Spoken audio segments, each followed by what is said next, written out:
11 गेहूं के दाने वाला उपाय कभी भी विफल नहीं जाता है।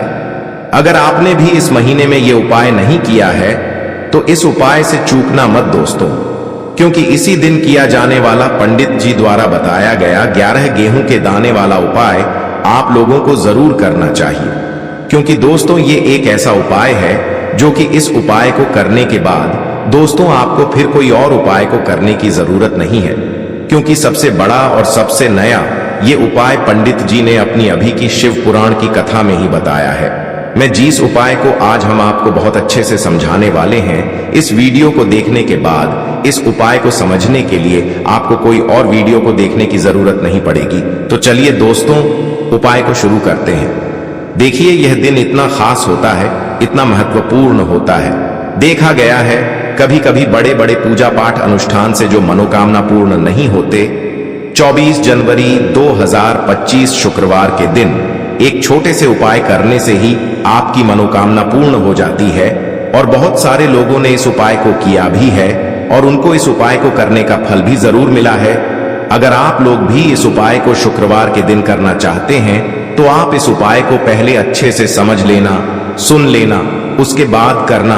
आपको इस उपाय का फल जरूर मिलेगा और इस उपाय को कर लेने से आपके घर में चाहे किसी भी प्रकार की दुख और समस्या क्यों ना चल रही हो, चाहे आपको उसका कारण भी नहीं पता है कि भाई यह समस्या किस कारण से चल रही है, उसका कुछ भी कारण हो सकता है, जैसे पितर दोष हो सकता है या किसी भी तरह का मंगल दोष भी हो सकता है, और भी बहुत तरह के दोष होते हैं, कुछ भी हो सकता है। पर आपको इस उपाय को करने के लिए आपको अपने दोष को पता लगाने की भी जरूरत नहीं है। बस शुक्रवार के दिन आपको इस 11 गेहूं के दाने वाले उपाय को आप लोगों को कर लेना है। यह एक ऐसा उपाय है जिस उपाय को अगर किसी विशेष दिन पर किया जाए तो भाई उस विशेष दिन का जो है वह तो हमें मिलता ही मिलता है, पर हमने उस दिन पर इस गेहूं वाले उपाय को किया है तो हमें उससे भी बड़ा फल मिलता है और फल बहुत जल्दी मिलता है, क्योंकि आप इस उपाय को बहुत ही बड़े और विशेष दिन पर कर रहे हो। क्योंकि दोस्तों 24 जनवरी 2025 यानी कि शुक्रवार के दिन दशमी तिथि का बहुत ही ज्यादा बड़ा महत्व होता है। इसीलिए दोस्तों आज की इस वीडियो में हम आप लोगों को गेहूं के दाने वाला उपाय समझाएंगे, जिस उपाय को करने से अगर आपकी किसी भी प्रकार की मनोकामना है, किसी भी प्रकार की परेशानी है, सबसे ज्यादा समस्याएं आपके जीवन में ही है। अगर आपको धन प्राप्ति नहीं हो पा रहा है, रुपए पैसे की आपके घर में लगातार दिक्कत परेशानियां चलती चली आ रही है, आपका व्यापार, आपकी नौकरी अगर अच्छे से नहीं चल रहे हैं, जिसकी वजह से घर में लगातार आर्थिक समस्याएं बनी रहती हैं, घर का कोई ना कोई सदस्य अगर बीमार रहता है, आपस में एक दूसरे से लड़ाई झगड़ा होता रहता है, किसी की अगर बनती नहीं है, तो पूज्य गुरु जी ने कहा है कि जब आपके जीवन में ऐसी परिस्थितियां आ जाएं कि आप एक एक रुपये खर्च करने से पहले कई बार सोचने लगे हो, आपको धन प्राप्ति अगर नहीं हो पा रहा हो, तो आपको सिर्फ और सिर्फ 11 गेहूं के दाने से एक ऐसा विशेष उपाय करना है जो आपकी इन सारी समस्याओं को सिर्फ 7 दिन के अंदर ही समाप्त कर देगा। तो चलिए जानते हैं इन विशेष उपायों के बारे में। लेकिन उससे पहले जो भी मेरे भाई मेरी प्यारी बहनें आज चैनल पर पहली बार आए हैं या मेरी आवाज आज पहली बार सुन रहे हैं, अगर आप भी महादेव के सच्चे भक्त हैं तो वीडियो को लाइक और चैनल को सब्सक्राइब जरूर कर लें और कमेंट बॉक्स में लिखे हर हर महादेव। देखो गुरुजी ने कहा है कि अगर शुक्रवार के दिन दशमी तिथि पड़ जाए तो इस दिन आपको 11 गेहूं के दाने वाला उपाय तो अवश्य ही करना चाहिए। देखो यह उपाय यदि आपके जीवन में कर्जा बहुत अधिक है, आपके जीवन में संकट बहुत अधिक रहते हैं, आपके ऊपर बहुत अधिक विपदा आ रही है, बार बार आपको अपने व्यापार में और अपने धन में हानि देखने को मिल रही है, यानी कि आपको प्रत्येक कार्य में हानि हो रही है, तो आपको यह उपाय करना चाहिए। देखिए इस उपाय के लिए आपको 11 गेहूं के दाने आपको लेने हैं, ठीक है। 11 दाने लेने के बाद में आपको जरूरत होगी चावल के दानों की।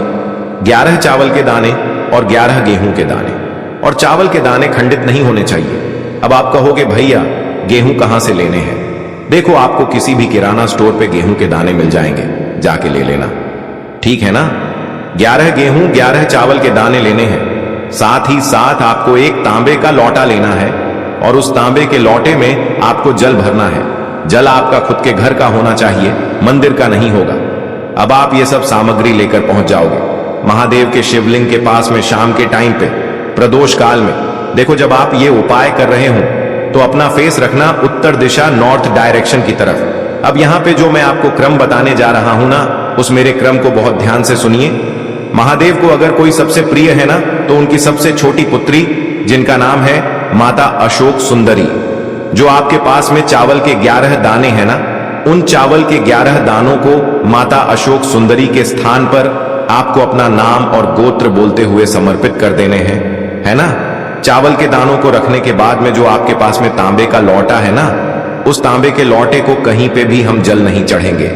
सिर्फ और सिर्फ माता पार्वती का जो हस्त कमल आपको दिख रहा है, यहीं पे गोल गोल आपको समर्पित करना है उसी जल को, और कहीं नहीं, ना तो माता अशोक सुंदरी के स्थान पर, ना तो शिवलिंग के ऊपर। सिर्फ आपको यहां पे गोल गोल जलाधारी पर आपको उस जल को समर्पित करना है। अब आपके पास में बचे हुए हैं 11 गेहूं के दाने और बचे हैं। उन्हीं 11 गेहूं के दाने को आपको अपनी मनोकामना अपने विशेष कहते हुए महादेव के शिवलिंग के ऊपर अगर आप शुक्रवार के दिन प्रदोष काल में समर्पित कर देते हैं, तो आपकी जो भी मनोकामनाएं होंगी, जो भी विश होंगी, महादेव पूरी जरूर करते हैं। अन्न को समर्पण करने से, उस खासकर गेहूं को समर्पण करने से हमारी इच्छाएं पूरी होती हैं। और अगर वो दिन शुक्रवार का दिन हो, तब तो इससे सुंदर संयोग कुछ भी नहीं हो सकता। आपकी इच्छाओं को पूरा करने के लिए बहुत स्पेशल, बहुत प्यारा सा उपाय आप सभी को जरूर करना है। ध्यान में रखिएगा, यह उपाय प्रदोष काल में करना है। देखो, गुरुजी ने कहा है, भगवान शिव के शिवलिंग पर 33 कोटि देवी देवताओं का वास होता है। अगर हम शिवलिंग के सामने कुछ भी उपाय करते हैं तो हमारे सभी देवी देवता हमसे खुश हो जाते हैं। यह उपाय आपको अवश्य करना है। देखो, सुबह के टाइम नहीं कर सकते, ठीक है। अब बात करते हैं अगले उपाय की। देखिए, इस उपाय के लिए आपको 2 दीपक लेने होंगे। दोनों ही दीपक आप मिट्टी के भी ले सकते हैं, और दोनों ही दीपक आप शुद्ध आटा मढ़कर उनके भी तैयार कर सकते हैं। अब दोस्तों, दोनों ही दीपक के अंदर आपको शुद्ध घी का प्रयोग करना होगा, और एक दीपक के अंदर आपको गोल रुई की बाती का प्रयोग करना होगा, और एक दीपक के अंदर आपको लंबी बाती का प्रयोग करना होगा। लंबी बाती वाले दीपक के अंदर आप मौली वाला जो धागा आता है कलावा का, उसकी बाती का प्रयोग भी आप लंबी बाती वाले दीपक के अंदर कर सकते हैं। देखिए, 2 दीपक वाला ये चमत्कारी उपाय केवल शुक्रवार की रात्रि में ही किया जाता है, इसीलिए आपको इस उपाय को बहुत ही ध्यान से समझना। इसी के साथ में आपको एक चुटकी काले तिल के दाने लेना है, और इसी के साथ में आपको मात्र एक चुटकी हल्दी भी लेनी होगी। अब दोस्तों, ये सभी सामग्री लेकर के आपको रात्रि के समय पहुंच जाना है अपने घर में, जहां कहीं भी तुलसी जी का पौधा, तुलसी माता का निवास स्थान है, वहां पर देखिए दोस्तों, सबसे पहले तो आपके पास जो एक गोल बाती का दीपक, उसे आपको तुलसी जी के वहां पर प्रज्वलित करना है। दीपक को प्रज्वलित करते समय आपको ओम नमो भगवते वासुदेवाय इस मंत्र का 11 बार जाप कर लेना है। अब देखिए दोस्तों, आप जो एक चुटकी काले तिल के दाने लेकर के आए हैं, उन्हें आपको अपने सीधे हाथ में रखना है, और जो आपने गोल बाती वाला दीपक प्रज्वलित किया है माता तुलसी जी के वहां पर, उसके ऊपर से आपको इन एक चुटकी काले तिल को गड्ढी की दिशा में घुमाना है। आपको अपना नाम और अपनी गोत्र को बोल देना है, और फिर आपको इन काले तिल को उससे जलते हुए दीपक के अंदर डाल देने हैं। देखिए, काले तिल भगवान विष्णु के पसीने से उत्पन्न हुए हैं, और जब भी हम यह दीपक पी की रात्रि में प्रज्वलित करते हैं, तो इससे हमें हमारे कर्ज में राहत मिलती है, हमारे जीवन में धन प्राप्ति के नए नए मार्ग खुलते हैं। हमारा अगर कोई भी कार्य रुका हुआ है तो वह भी परिपूर्ण होता है। देखिए, गोल बाती का जो दीपक है, विशेषकर हम माता तुलसी के वहां पर भगवान विष्णु और माता लक्ष्मी के निमित्त प्रज्वलित कर रहे हैं। इस प्रकार से आपको ये दीपक प्रज्वलित कर देना है। अब जो आपके पास लंबी बाती का दीपक है, एक चुटकी हल्दी है, तो इससे आपको लेकर के पहुंचना है अपने घर के मंदिर में। आपके घर के मंदिर में माता लक्ष्मी की जो भी प्रतिमा ही मूर्ति है, उनके सामने सबसे पहले तो आपको ये लंबी बाती का दीपक रखना है। फिर आपको दीपक को प्रज्वलित कर देना है। दीपक को प्रज्वलित करते समय आपको ओम महालक्ष्मी नमः इस मंत्र का जाप करते रहना है। अब दोस्तों, आपके पास जो एक चुटकी हल्दी है उसे आपको अपने सीधे हाथ में रखना है और इस एक चुटकी हल्दी को आपको उस दीपक के ऊपर से 11 बार घड्डी की दिशा में घुमाना है और आपको ओम महालक्ष्मी नमः मंत्र का जाप करते रहना है और इस एक चुटकी हल्दी को आपको उसे दीपक के अंदर डाल देना है। देखिए, एक चुटकी हल्दी वाला जो दीपक है आपके जीवन से दुर्भाग्य को समाप्त करता है, माता लक्ष्मी की आपको कृपा प्राप्त करवाएगा, धन प्राप्ति के आपके जीवन में नए नए मार्ग बनाएगा। देखो, अगला उपाय है वो भी बहुत ज्यादा खास है। तीनों उपाय को आप जरूर सुनना, क्योंकि जो आपको अच्छा लगे वो उपाय आप कर सकते हैं। देखिए, इस उपाय के लिए आपको 2 हरी इलायची लेनी होगी। हरी इलायची आपको साबुत लेनी है, खंडित नहीं होनी चाहिए। और इसी के साथ में आपको मात्र थोड़ा शहद लेना है। शहद आपको मात्र आधा चम्मच या फिर उससे भी कम ले लेना है। और इसी के साथ में आपको एक दीपक ले लेना है।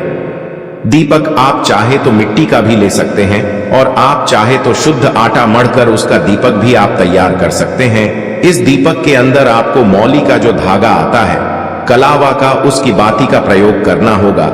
यानी कि इस दीपक के अंदर आपको लाल रंग की बाती का प्रयोग करना होगा और इस दीपक के अंदर आपको शुद्ध घी का प्रयोग करना होगा। अब ये सारी सामग्री लेकर के आपको अपने घर में जो भी मंदिर है वहां पर पहुंच जाना है और आपको माता लक्ष्मी के किसी भी स्वरूप के सामने बैठ जाना है। अगर माता लक्ष्मी की फोटो है, माता लक्ष्मी की प्रतिमा है, तो उनके सामने आपको बैठ जाना है। अगर माता पार्वती की प्रतिमा है तो उनके सामने आपको बैठ जाना है। यानी कि किसी भी माता के स्वरूप के सामने आपको बैठ जाना है। अब देखिए, सबसे पहले तो आपको माता रानी के सामने थोड़ी सी चावल की ढेरी बना देनी है। यानी कि थोड़ी सी अक्षत के दाने आपको माता रानी के सामने रखना है।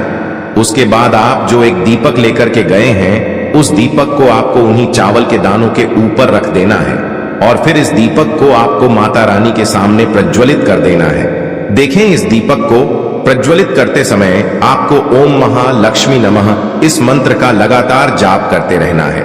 दीपक को प्रज्वलित करने के बाद आप जो 2 हरी इलायची लेकर के गए हैं, उसमें से एक हरी इलायची को तो आपको उसी दीपक के अंदर डाल देनी है और वहीं पर आपको कम से कम 21 बार ओम महालक्ष्मी नमः इस मंत्र का जाप कर लेना है।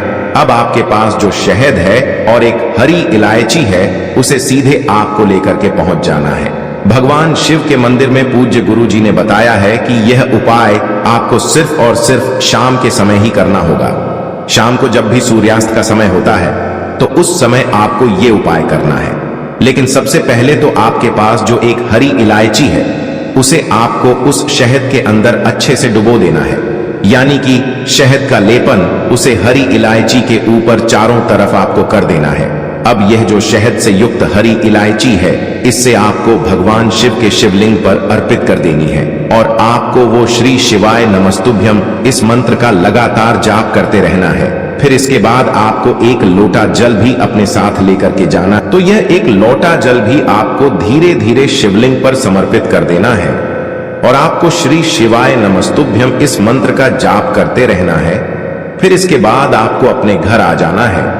इस प्रकार से आपको ये उपाय कर लेना है।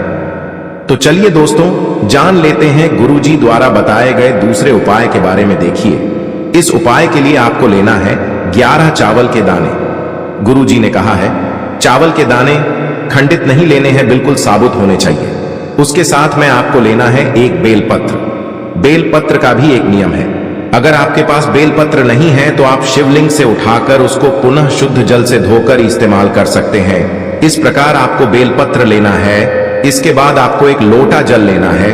अब ये सब सामग्री लेकर आपको जाना है महादेव के मंदिर में। देखो, अब आपको उत्तर साइड में खड़े हो जाना है और सबसे पहले आपको एक बेलपत्र अपने हाथ पर और 11 चावल दाने रखकर शिवलिंग के ऊपर अपना नाम और गोत्र बोलते हुए समर्पित कर देना है और ओम नमः शिवाय श्री शिवाय नमस्तुभ्यं का लगातार जाप करना है। अब आपको जो एक लोटा जल साथ में लेकर आए थे, उसे धीरे धीरे बेलपत्र और चावल दाने के ठीक ऊपर आपको समर्पित करते जाना है और शिव पुराण के मूल मंत्र श्री शिवाय नमस्तुभ्यं का 11 बार जाप करना है और अपनी मनोकामना बोलते जाना है। देखो बस छोटा सा उपाय करना है, देखना एक दिन आपके सब काम बनने लग जाएंगे। गुरुजी का बहुत ही विशेष उपाय है। चलते हैं तीसरे उपाय की तरफ। देखिए, इस उपाय के लिए आपको एक तांबे के पात्र के अंदर सबसे पहले अपने घर से शुद्ध जल लेना है। फिर इसी के साथ में आपको मात्र थोड़ा सा शहद लेना होगा। शहद आपको आधा चम्मच या फिर उससे भी कम लेना है। और इसी के साथ मैं आपको एक प्यारी सी बेलपत्र ले लेनी है। बेलपत्र यदि आपको नहीं मिल पाती है तो भगवान शिव के शिवलिंग पर चढ़ी हुई बेलपत्रों को आप पुण्य शुद्ध जल से धोकर के उपयोग कर सकते हैं। और बेलपत्र जो है वह कहीं से भी कटी फटी खंडित नहीं होनी चाहिए। अब ये तीनों सामग्री लेकर के सीधे आपको पहुंच जाना होगा भगवान शिव के मंदिर में। ये उपाय सुबह से लेकर के शाम तक किसी भी समय कर सकते हैं। देखिए, सबसे पहले तो आपके पास जो शहद है उससे आपको अपने सीधे हाथ की चींटी उंगली के जो पास वाली उंगली होती है अनामिका उंगली, उसमें थोड़ा सा शहद आपको लेना है। और इससे फिर आपको शिवलिंग पर जहां माता सुंदरी का स्थान होता है वहां पर आपको ओम का निर्माण करना है। लेकिन जलाधारी के बिल्कुल बीच में जो स्थान होता है उससे माता अशोक सुंदरी का स्थान कहते हैं। और इसी स्थान पर आपको शहद से ओम का निर्माण करना है। अब दोस्तों, आपके पास जो एक बेलपत्र है उससे आपको अपने सीधे हाथ की हथेली पर रखना है और महादेव से आपको अपनी वह विशेष मनोकामना, आपके जीवन में जो भी संकट चल रहे हैं, जो भी समस्याएं चल रही हैं, जो भी जीवन में दुर्भाग्य बना हुआ है, आप अपने किसी भी कार्य में सफल नहीं हो पा रहे हैं, तो जिस भी प्रकार की आपकी समस्या है उसे दूर करने के लिए आपको महादेव से प्रार्थना कर लेनी है। और फिर यह जो एक बेलपत्र है इससे आपको शिवलिंग पर माता अशोक सुंदरी वाले स्थान पर समर्पित लेना है। शुद्ध गाय का जहां पर आपने ओम का निर्माण किया है उसी के ऊपर आपको ये बेलपत्र से समर्पित कर देनी है करना है।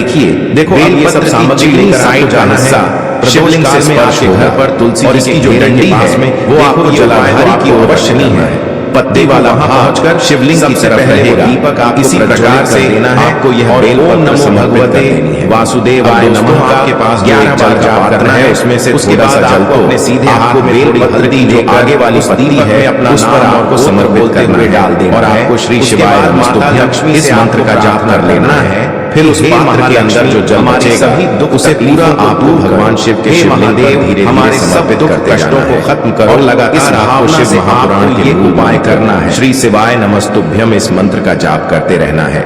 गुरु जी ने कहा है कि जल आपको इतने धीरे धीरे समर्पित करना है कि जल समर्पित करते हुए आप कम से कम 11 बार श्री शिवाय नमस्तुभ्यम या फिर ओम नमः शिवाय इस मंत्र का जाप कर सके। फिर इसके बाद